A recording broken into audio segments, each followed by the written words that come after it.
De retour à cet extra, une première visite pour notre infirmière Joanne Hudon-Duchesne est avec nous. Nous allons... Bon matin, Joanne. Bon matin. Merci d'être là. Donc, on va parler vaccins. Mais évidemment, on parle des vaccins de la grippe et de tout ça. Mais là, on va parler des vaccins. Combien de temps de quitter notre pays? Donc, si on décide d'aller faire un voyage et tout ça, quand on doit se faire vacciner? Est-ce qu'on doit se faire vacciner pour à peu près tous les pays? Ou il y a quand même là, on est en pleine saison du fameux voyage dans le sud, là, le voyage soleil. On recherche ça un petit peu. Puis souvent, la croyance, c'est que quand on part dans un tout inclus, un 4-5 étoiles... Il n'y a pas de problème. Il n'y a pas de problème, tout est beau. Ma famille au complet a visité cet hôtel-là. Tout le monde a été correct. C'est pas ça les statistiques. Quand on va dans un voyage, même dans un 5 étoiles, dans un tout inclus, c'est important d'avoir une certaine protection de base. En premier, chez nous, là, on devrait juste mettre à jour notre vaccination de base. On oublie ça, les adultes. Hein? Ben on le fait pour les plus petits. On dirait qu'en vieillissant, on oublie. C'est ça, il y a des rappels. Il y a un rappel de tétanos. Il faut voir si notre polio, notre rougeole, rubéole, oreillon, tout ça, c'est à jour. C'est des vaccins gratuits. C'est fourni par la santé publique. Comment on peut savoir ça si c'est à jour? Mais en fait, quand vous... Plein d'adultes n'ont pas leur carnet de vaccination. Quand vous présentez, là, on va y aller avec l'année de naissance, les infirmières que vous voyez. C'est important dans ce cas-là de choisir des cliniques expérimentées parce qu'il y a beaucoup de cliniciens qui sont un peu improvisés, vaccinateurs dans les dernières années. Il n'y a pas tellement de contrôle pour les barrières à l'entrée. Donc, on choisit une bonne clinique, une grande équipe, des gens qui ont des... S'il y a un microbiologiste, un infectiologue dans l'équipe, c'est encore mieux. Puis quand on sait qu'ils sont affiliés à un grand centre, il y a des indices comme ça qu'on consulte des bonnes cliniques. Donc, eux vont vous renseigner selon votre âge, votre provenance, où vous êtes né, tout ça. Vaccin de base. Ensuite, hépatite A et B, c'est la base vraiment pour partout, même pour ici. On n'y pense pas, c'est les hépatites les plus courantes dans le monde. Donc, quand on va sur la ceinture tropicale, on est plus à risque. OK, donc même si on reste ici, idéalement, ça serait bien de le faire pour...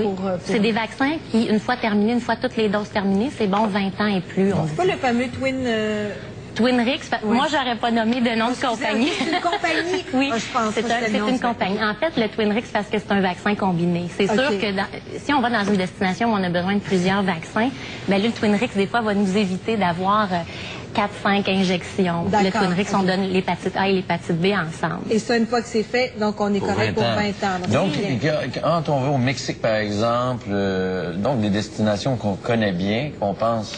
être sécure, vaut mieux prévenir. Vaccination de base, hépatite A et B, c'est la base. Ensuite, selon la tolérance au risque, on dit vaccination de grippe, en saison ou pas. Pour les voyageurs, c'est toujours recommandé. Les voyageurs aussi? Oui, pour les voyageurs. On va voyager dans des avions, l'arrêt recyclé. On va circuler dans des endroits vraiment achalandés. Il y a plus de microbes qui circulent. Et ça, combien de temps? Là, on dit ça parce que ils sont en pleine campagne pour le vaccin de la grippe, mais combien de temps d'avance on doit faire ça avant de partir en voyage? On dit tout le temps que le plus tôt, c'est le mieux. Si on prévoit s'en aller en janvier, là, c'est le temps dès maintenant de se faire vacciner. Par contre, il n'est jamais trop tard. Il y a certaines cliniques, comme chez nous, à la clinique de la Fondation du CHUM, on offre des plages sans rendez-vous pour dépanner justement les voyageurs de dernière minute, les professionnels qui doivent partir très rapidement. L'immunité, là, ça se fait pas... Ça se crée pas du jour au lendemain. Donc, c'est pour ça qu'on dit que le plus tôt est le mieux. Mais une fois qu'on est vacciné, le vaccin va commencer à faire son effet, puis on va avoir une certaine protection. Est-ce qu'on doit prendre rendez-vous pour le vaccin de la grippe ou à ce moment-là, on se présente dans une clinique de vaccination? Ça dépend de chaque clinique. C'est dur pour moi de vous répondre à ça. Chez vous, chez nous, on peut... Oui, il y a une partie sans rendez-vous, il y a une partie avec rendez-vous. C'est toujours mieux de prendre rendez-vous, de rencontrer un professionnel. C'est plus compliqué. En fait, le piège de la vaccination, c'est que c'est plus compliqué qu'on pense. On pense toujours... On a souvent des appels pour dire...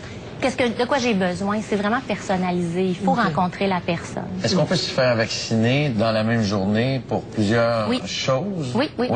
À partir du moment où vous vous présentez en clinique, l'infirmière voit avec vous, elle vous expose tous les risques. C'est sûr que son but, c'est pas de vous faire peur, c'est juste de prendre avec vous, de vous accompagner dans la décision. Ensuite, avec vous, on va faire le plan, le calendrier de vaccination.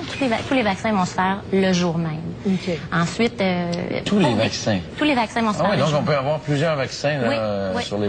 Mais habituellement, on va se limiter à 4 injections. Pas mal. Mais 4 injections... Ça fait une bonne journée? C'est un petit peu moumoune de l'aiguille, là, en vieillissant, j'ai de la misère. Il y a des gens qui réagissent, c'est le corps qui se défend. Ça peut faire ce genre de réaction-là, mais en temps normal, ça va toujours très bien. On vaccine, nous, 100 personnes par jour en moyenne, puis très rarement. Ça prend pas une prescription du médecin pour ça? Il n'y a pas de prescription du médecin. Au Québec, c'est un acte qui est fait par les infirmières, qui est délivré par les infirmières. Un médecin peut le faire aussi, mais en grande majorité, vous allez rencontrer des infirmières quand vous allez vous faire vacciner. Il y a un protocole qui est établi par la santé publique puis qui est administré par les infirmières. Donc, qu'on aille en Amérique centrale, en Amérique du Sud, en Asie, en Europe. Oui, là, on parlait, moi, quand on disait voyage soleil, je disais hépatite A, hépatite B, mise à jour de la vaccination de base, grippe, puis la diarrhée du voyageur, là, pour certaines personnes qui ont des fragilités gastro-intestinales. Ça aussi, il y a un vaccin pour ça? Oui, il y a un vaccin oral qu'on boit, donc pas d'injection. C'est bon pour moi, ça. Oui, c'est ça. Pour des voyages plus exotiques, il y a une panoplie d'autres vaccins. Oui, on peut aller dans des zones de fièvre jaune, on peut aller dans des zones où il y a de la méningite. Là, ça se prépare. Oui, là, ça se prépare. Les gens, habituellement, ils savent. Quand on s'en va, je sais pas moi, au Mali ou au Sénégal ou faire l'Asie du Sud-Est, habituellement, il y a tout un processus préalable qui nous mène à un peu plus se questionner. Qu'est-ce qui est important quand on va consulter?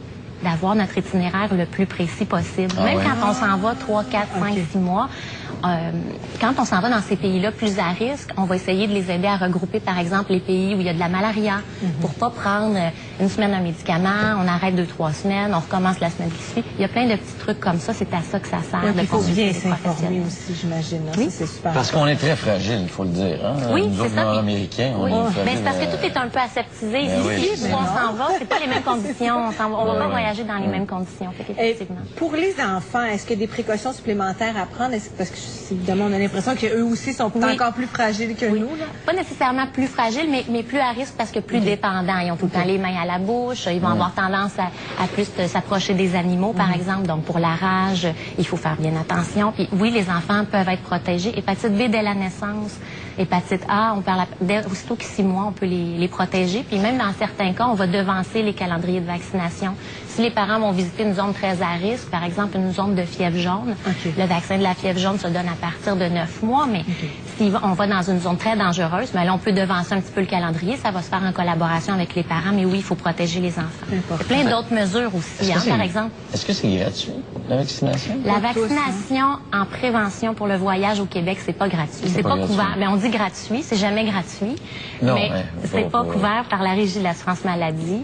Certains vaccins, je disais tantôt la vaccination de base, ça, ce sont des vaccins gratuits. Mais pour ce qui est de l'hépatite et tout ça, est-ce qu'on doit payer? On doit défrayer certains coûts. Je peux pas vous énumérer la liste, mais quand je vous disais, quand on rencontre l'infirmière, on fait le plan selon nous, ce qui nous fait peur, notre tolérance au risque, tout ça, on va établir le plan aussi. Donc, mettons qu'on part à Noël, il n'est pas trop tard. Là. On parle de ça aujourd'hui, ce sera un bon moment pour y penser. D'ailleurs, on travaille très fort à Noël. Les gens viennent à la dernière minute, ils font bien, c'est correct, il faut venir. Mieux vaut tard que jamais. Donc, on peut s'informer au CLSC aussi, j'imagine qu'à ce moment-là, on peut donner le bon les cliniques qui sont affiliées à des grands centres, des centres hospitaliers, plein d'autres mesures aussi qu'il ne faut pas oublier, l'eau, la nourriture, l'eau embouteillée, la nourriture chaude bien cuite. Il faut se protéger des moustiques, il y a de la dengue dans les pays tropicaux, il y a de la malaria dans certains pays. Restons donc chez nous. On va rester dans la neige. Oui, c'est ça. Merci beaucoup, Joanne, pour toutes ces informations. Merci, plaisir de se revoir. Et on va quand même se souhaiter de belles vacances, s'il y en a. Merci beaucoup. Alors, on s'en va à la pause avec